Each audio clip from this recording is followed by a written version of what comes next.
Hello दोस्तों, स्वागत है आप सभी का मेरे चैनल रसोई की रौनक में। आज मैं आपके लिए लेकर आई हूँ बहुत ही टेस्टी और बहुत ही आसान मार्बल केक, जिसे आप ज़ेबरा केक भी कह सकते हैं। ये जितना दिखने में खूबसूरत है, बनाने में उतना ही आसान है। आप इसे एक बार में ही परफेक्ट बना सकते हैं। तो चलिए देर न लगाते हुए हम बना लेते हैं हमारा आज का ज़ेबरा केक, जिसके लिए मैं यहाँ पर सबसे पहले एक केक टिन लूंगी। तो मैंने ये केक टिन ले लिया है। अगर आपके पास इस तरह से केक टिन नहीं है तो आप इस तरह का कोई डब्बा वगैरह भी ले सकते हैं, जो घर में नॉर्मल इस तरह का डब्बा होता है, या फिर इसकी जगह कोई आप पतीला भी यूज कर सकते हैं। तो मैंने यहाँ पर एक केक टिन ले लिया है। इसे हम ऑयल से ग्रीस कर लेंगे। इसमें हम सबसे पहले थोड़ा सा ऑयल डालेंगे। अब हम ऑयल को अच्छे से फैला लेंगे। तो हमने केक टिन को अच्छे से ऑयल से ग्रीस कर लिया है। अब इसके ऊपर बटर पेपर लगाना है। तो नॉर्मली बटर पेपर हर किसी के घर में अवेलेबल नहीं होता है। अगर आपके पास अवेलेबल है तो आप लगा सकते हैं, लेकिन मैं आज आपको बगैर बटर पेपर के केक बनाना बता रही हूँ। तो आप इसकी जगह आपके पास दो ऑप्शन है। तो आप चाहे तो इस तरह से ऑयल लगा ले और इसके ऊपर मैदा डस्ट कर ले, या फिर आप इस तरह से कोई नॉर्मल पेपर ले ले। तो मैंने यहाँ पर एक नॉर्मल पेपर ले लिया है। याद रहे कि पेपर व्हाइट ले। तो मैंने इस तरह का एक नॉर्मल पेपर ले लिया है। पेपर को हम इस तरह से केक टिन में रख देंगे। तो मैंने पेपर को केक टिन में अच्छे से लगा दिया है। अब इसके ऊपर भी हम ब्रश को घुमा लेंगे, ताकि जो हमारा केक है वो बहुत ही आसानी से निकल आए। मैं आपको बहुत ही बेसिक और बहुत ही कम चीजों से ये केक बनाना बता रही हूँ। मैंने ये केक घर पे खुद ट्राई किया है, बाद में मैं आपके साथ ये रेसिपी शेयर कर रही हूँ। तो मैं आपको बिल्कुल परफेक्ट मेजरमेंट इस केक का बता रही हूँ। तो हमने इस तरह से केक टिन रेडी कर लिया है। इसे हम साइड में रख लेंगे और जो बाकी की चीजें हैं वो देख लेते हैं। अब हम यहाँ एक मिक्सिंग बाउल लेंगे, उस पर इस तरह से हम छन्नी रख देंगे। जो हम सारी चीजें लेने वाले हैं, हम उसे ड्राई ही छानने वाले हैं। तो हम यहाँ लेंगे 1.5 कप मैदा। तो मैंने ये 1 कप, अब मुझे और आधा कप लेना है। तो हम यहाँ 1.5 कप मैदा लेंगे। तो यहाँ मैंने 1.5 कप मैदा ले लिया है। आप कोई भी नॉर्मल घर की कटोरी से भी मेजरमेंट कर सकते हैं। अब हम यहाँ लेंगे 1 टीस्पून बेकिंग पाउडर। साथ ही में मैं यहाँ डाल रही हूँ आधा टीस्पून बेकिंग सोडा। अब ये जो ड्राई इंग्रेडिएंट्स है इसे हम छान लेंगे। इसे छान कर लेने से इसमें बहुत ही अच्छे एयर बबल्स बनते हैं, जिससे हमारा केक बहुत ही लाइट और स्पंजी बनता है। हमने इसे अच्छे से छान कर रेडी कर लिया है। अब हम इसे अच्छे से मिक्स कर लेंगे। अब हम इसके आगे की चीजें देख लेते हैं। इसे हम साइड में कर लेंगे। अब हम एक बाउल में आधा कप दही लेंगे। ये मैंने आधा कप दही लिया है। जिस भी कटोरी या कप से आप मेजरमेंट करें, उसी कप या कटोरी से आप आधा कप दही ले। ये घर की बनी दही है, तो बहुत ज्यादा खट्टी नहीं है। अगर आपकी दही खट्टी है तो थोड़ा कम यूज करें। अब मैंने यहाँ पर 1 कप पीसी हुई चीनी ले ली है, जिसे मैंने ग्राइंडिंग जार में डालकर पीस लिया है। पीसने के बाद 1 कप नाप कर ले। तो ये मैंने 1 कप नाप कर ले लिया है। इसे भी हम डाल देंगे। अब हम ये दोनों चीजों को अच्छे से मिक्स कर लेंगे। तो मैं इस तरह से विस्कर से इसे मिक्स कर रही हूँ। आप चाहे तो नॉर्मल चम्मच से भी मिक्स कर सकते हैं। अच्छे से मिक्स कर लेना है। जो चीनी है वो दही में अच्छे से मिल जानी चाहिए। इस तरह से मिक्स कर लेने से दही अच्छे से मेल्ट हो जाता है। इसमें बिल्कुल भी गुठलियाँ वगैरह नहीं रहती, अच्छे से ये मिक्स हो जाता है। मैंने इसे अच्छे से मिक्स कर लिया है। अब हम इसमें कुछ दूसरी चीजें ऐड कर देंगे। अब मैंने यहाँ पर 1/4 टेबल स्पून वनीला एसेंस लिया है। वनीला एसेंस डालना बिल्कुल ऑप्शनल है। अगर आपके पास वनीला एसेंस हो तो आप डालें, या फिर आप इसकी जगह इलायची पाउडर का भी यूज कर सकते हैं, या फिर बिना इलायची पाउडर या वनीला एसेंस के इसे आप बना सकते हैं। अब हम यहाँ पर आधा कप ऑयल डालेंगे।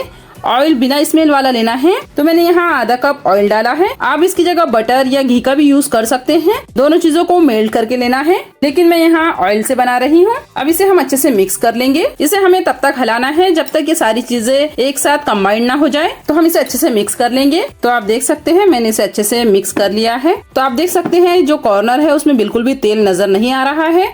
तब तक हमें मिक्स करना है जब तक तेल अच्छे से मिक्स ना हो जाए। तो मैंने इसे अच्छे से मिक्स कर लिया है। लगभग मैंने इसे 2 मिनट तक मिक्स किया है। तो हमारी जो सारी चीजें हैं वो अच्छे से मिक्स हो गई है। अब ये हमारा जो गीला बैटर है वो बिल्कुल रेडी हो गया है। अब हमने जो ड्राई मिक्सचर रेडी करके रखा है उसे हम इस गीले बैटर में डाल देंगे। तो हम इसे थोड़ा थोड़ा करके डालेंगे। सारा जो बैटर है वो एक साथ हमें नहीं डालना है। पहले हम थोड़ा बैटर डालेंगे, थोड़ा सा इसे मिक्स कर लेंगे, हल्के हाथ से इसे मिक्स करेंगे। अब जो बचा हुआ हमारा मिक्सचर है उसे भी हम डाल देंगे। अब हमने जो सारा सूखा आटा था उसे डाल दिया है। अब हम इसे अच्छे से मिक्स कर लेंगे। साथ ही में हम यहाँ पर डालेंगे आधा कप दूध। तो हम आधा कप दूध लेंगे और थोड़ा थोड़ा करके इसमें डालेंगे। दूध को हमें थोड़ा थोड़ा करके डालना है, सारा दूध हमें एक साथ नहीं डालना है। और इसे अच्छे से मिक्स कर लेंगे। आप दूध की जगह पानी का भी यूज कर सकते हैं। दूध को हम थोड़ा थोड़ा करके मिक्स करते जाएंगे। दूध को हमें मिक्स करते जाना है और अच्छे से हिलाते जाना है। हमारा बैटर हमें बिल्कुल स्मूथ चाहिए, तो हमें अच्छे से इसे हल्के हाथ से मिक्स करते जाना है। बिल्कुल भी इसमें लम्स वगैरह नहीं होने चाहिए। हमें इसे बहुत ज्यादा मिक्स भी नहीं करना है क्योंकि हमने इसमें बेकिंग सोडा और बेकिंग पाउडर डाल दिया है। ओवर मिक्सिंग करने से जो हमारा केक है वो प्रॉपर नहीं फूलेगा। तो हमें इसे हल्के हाथ से मिक्स करना है और इसमें जो सारे लम्स वगैरह है वो हटा देने हैं। हमें इसे अच्छे से मिक्स कर लेना है ताकि जो हमारा मार्बल केक हम बना रहे हैं वो बहुत अच्छे से इसका डिजाइन बने। यहाँ बहुत सारे लोगों का ये सवाल होता है कि हम बेकिंग सोडा और बेकिंग पाउडर की जगह क्या यूज कर सकते हैं। तो मैं आपको बता देना चाहती हूँ कि आप यहाँ पर 1 सैशे इनो भी यूज कर सकते हैं। इससे भी आपका जो केक है वो बहुत ही अच्छे से फूलेगा और बहुत ही स्पंजी बनेगा। तो आप देख सकते हैं हमारा जो बैटर है वो बहुत अच्छे से रेडी हो गया है। अब हमारा जो बैटर है वो बहुत अच्छे से मिक्स हो गया है। इसे हमने बहुत अच्छे से मिक्स कर लिया है। आप देख सकते हैं इस तरह से इसका रिबन बन रहा है। इतना ही हमें इसे मिक्स करना है, बहुत ज्यादा मिक्स नहीं करना है। इतना पतला हमें रखना है, बहुत ज्यादा पतला या बहुत ज्यादा गाढ़ा नहीं करना है। तो हम इसे 2 पार्ट में डिवाइड कर लेंगे। तो आप देख सकते हैं हमारा जो बैटर है उसकी कंसिस्टेंसी हमें कुछ इस तरह से चाहिए। तो हमने इसे 2 भाग में डिवाइड कर लिया है। अब हमने जो ये एक बैटर निकाल कर साइड में रखा है उसमें हम 1 टेबल स्पून कोको पाउडर डाल देंगे।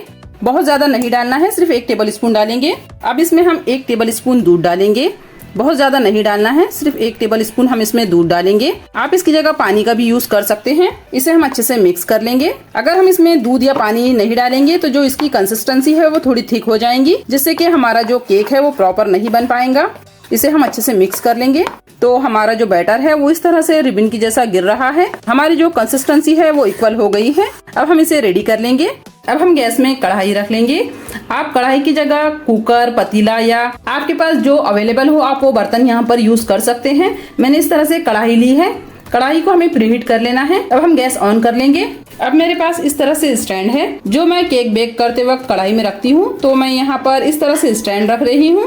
आपके पास अगर स्टैंड ना हो तो आप इसकी जगह आप इस तरह से कोई भी प्लेट पलट कर इस तरह से रख सकते हैं। इसे हम प्रीहीट होने के लिए रख देंगे। जब तक हम केक टिन रेडी करेंगे तब तक हम इसे प्रीहीट होने के लिए रख देंगे। तो लगभग 5 से 6 मिनट तक हम इसे प्रीहीट होने के लिए रख देंगे। इसे हम कवर करके रख देंगे। अब हमने केक टिन ले लिया है। अब हम यहाँ पर बैटर डालेंगे।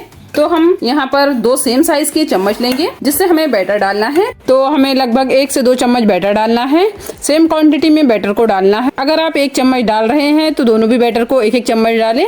अगर आप 2 चम्मच डाल रहे हैं तो 2-2 चम्मच बैटर डालें। तो इस तरह से हम बैटर डालेंगे। तो पहले हमने व्हाइट वाला बैटर डाला है। अब हम इसके ऊपर चॉकलेट वाला बैटर डालेंगे। इसी तरह से हमें बैटर डालना है। अब हम व्हाइट वाला जो बैटर है वो चॉकलेट बैटर के ऊपर डालेंगे। यही सेम प्रोसेस हमें फॉलो करना है। हम इसी तरह से एक के ऊपर एक बैटर डालते जाएंगे। इससे जो डिज़ाइन बनता है वो बहुत ही खूबसूरत लगता है और जो केक है वो बहुत ही टेस्टी बनने वाला है। तो हम इसी तरह से बैटर डालेंगे। अगर आपको मेरी ये केक की रेसिपी पसंद आए तो प्लीज़ वीडियो को लाइक ज़रूर करें। तो हम इसी तरह से बैटर डालते जाएंगे। हमें बैटर को फैलाना बिल्कुल भी नहीं है। बैटर खुद ही फैल जाता है। इसे हमें बिल्कुल भी टच नहीं करना है, सिर्फ हमें बैटर डालते जाना है। इसे डालने में बहुत मज़ा आता है, बहुत ही इंटरेस्टिंग लगता है। आप इस रेसिपी को एक बार बनाकर ज़रूर देखिए, आपको बहुत मज़ा आएगा। तो हम इसी तरह से सारा बैटर डाल देंगे। हमें सारा बैटर इसी तरह से डालना है। तो आप देख सकते हैं हमारा जो केक का बैटर है वो बहुत ही खूबसूरत सा लग रहा है। आप चाहे तो इसे इसी तरह से भी रेडी कर सकते हैं, लेकिन मैं इसे थोड़ा सा अलग डिज़ाइन दूंगी। तो हमने इस तरह से सारा बैटर डाल दिया है। अब हम यहाँ पर एक टूथपिक लेंगे। आप नाइफ वगैरह भी ले सकते हैं। इस तरह से हमें बाहर से अंदर एक लाइन बनानी है। इसके सेंटर तक ही लाइन बनाएंगे और हर बार हमें टूथपिक को साफ कर लेना है। तो हम इस तरह से इसकी लाइनें बनाएंगे। आप इस तरह से भी इसे बेक कर सकते हैं, लेकिन मैं इसे थोड़ी सी छोटी लाइनें दूंगी। तो हमने इस तरह से इसकी 8 लाइनें बनाई हैं। अब हम जो लाइन है वो अंदर से बाहर लेंगे।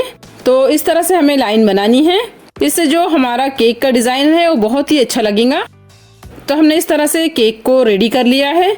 अब ये बेक होने के लिए बिल्कुल रेडी है। तो अभी ही आप देख सकते हैं हमारा जो केक है वो बहुत ही अच्छा लग रहा है। इसी तरह का हमें इसे बेक करना है। तो अब हम चलते हैं इसे बेक करने के लिए। अब हमारी जो कढ़ाई है वो प्रीहीट हो गई है। अब हम इसमें केक टिन रख देंगे। कवर करके हमें इसे 30 से 35 मिनट के लिए बेक करना है। तो अब हम इसे कवर कर देंगे। 30 मिनट हो गए हैं। अब हम अपना केक चेक कर लेंगे। तो आप देख सकते हैं हमारा जो केक है वो बहुत ही अच्छे से फूला है और इसमें जो डिज़ाइन बना है वो बहुत ही अच्छा लग रहा है। बहुत ही खूबसूरत हमारा केक लग रहा है और जो हमने डिजाइन बनाया था वो बिल्कुल भी खराब नहीं हुआ है, वो बिल्कुल उसी तरह से है जिस तरह से हमने बनाया था। हमने इसे लो फ्लेम में बेक किया है। अगर आप इसे लो फ्लेम में बेक करेंगे तो आपका डिजाइन बिल्कुल भी खराब नहीं होगा। तो आप जब भी केक को बेक करें तो लो फ्लेम में इसे बेक करें तो आपका डिजाइन प्रॉपर इसी तरह का बनेगा। अब हम केक को चेक कर लेंगे। तो हम इस तरह से एक टूथपिक लेंगे, तो हम टूथपिक को केक के सेंटर में डालेंगे। अगर हमारी जो टूथपिक है वो क्लीन है तो हमारा केक बेक हो चुका है। तो आप देख सकते हैं हमारी जो टूथपिक है वो बिल्कुल क्लीन है, यानी कि हमारा जो केक है वो बेक हो गया है। तो अब हम गैस बंद कर देंगे। अगर इस टाइम आपकी जो टूथपिक है वो थोड़ी गीली है तो आप उसे 2 से 3 मिनट तक और बेक करें। गैस की फ्लेम और बर्तन की वजह से 2-3 मिनट कम या ज्यादा लग सकते हैं। तो केक को चेक कर ले। तो हम इसे 1 मिनट के बाद कढ़ाई में से निकालेंगे क्योंकि जो केक टिन है वो बहुत ज्यादा गर्म है। तो हमारा जो केक है वो ठंडा हो गया है। इस तरह से हमें साइड से चाकू घुमा लेना है ताकि हमारा जो केक है वो इजी निकल जाए। अब हम एक प्लेट को केक टिन के ऊपर रख देंगे और इस तरह से केक को पलट लेंगे। अब हम इसे थोड़ा सा टैप कर लेंगे। तो आप देख सकते हैं हमारा जो केक टिन है वो अच्छे से पूरी तरह से साफ निकला है। तो आप देख सकते हैं हमारा जो केक है उसकी लेयर अच्छे से नजर आ रही है। अब हम इसका जो पेपर लगा हुआ है उसे निकाल लेंगे। तो बहुत ही आसानी से जो पेपर है वो निकल जाता है और इसे हमने बिना बटर पेपर के बनाया है, बिल्कुल नॉर्मल पेपर से हमने इसे बनाकर रेडी किया है। तो आप देख सकते हैं बहुत ही आसानी से इसका जो पेपर है वो निकल गया है और हमारा जो केक है वो भी बहुत अच्छे से बना है। आप देख सकते हैं काफी स्पंजी केक हमारा बनकर रेडी हुआ है और इसे हमने सिर्फ घर की ही कुछ चीजों से बनाया है। बहुत ही अच्छा केक हमारा बनकर रेडी हो गया है, वो भी बहुत ही कम चीजों के साथ। इस तरह से हमारा बहुत ही आसान और बहुत ही शानदार केक बनकर रेडी हो गया है। आप भी इस वीडियो को देखकर बिल्कुल परफेक्ट केक बना सकते हैं। अब मैं आपको इसे कट करके भी दिखा देती हूँ कि हमारा केक किस तरह से बना है। तो आप देख सकते हैं तो बहुत ही आसानी से हम इसे कट कर सकते हैं। तो इसी तरह से हम केक को कट कर लेंगे। तो बहुत ही अच्छा और बहुत ही टेस्टी हमारा केक बनकर रेडी हो गया है और इसमें बहुत ही अच्छी डिजाइन बनी है। बहुत ही सॉफ्ट स्पंजी हमारा केक बनकर रेडी हो गया है। तो आपको मेरी आज की रेसिपी कैसी लगी कमेंट में जरूर लिखिए और आप इस केक को कब बना रहे हैं ये भी बताएं। वीडियो अच्छा लगे तो लाइक कर दे, शेयर करें फैमिली और फ्रेंड में। और अगर आपने मेरे चैनल को अब तक सब्सक्राइब नहीं किया है तो सब्सक्राइब कर ले, साथ ही में बेल आइकन को भी प्रेस कर ले ताकि मेरी हर आने वाली नई वीडियो का नोटिफिकेशन आपके पास सबसे पहले आए। मिलते हैं ऐसी ही इजी और टेस्टी रेसिपी के साथ।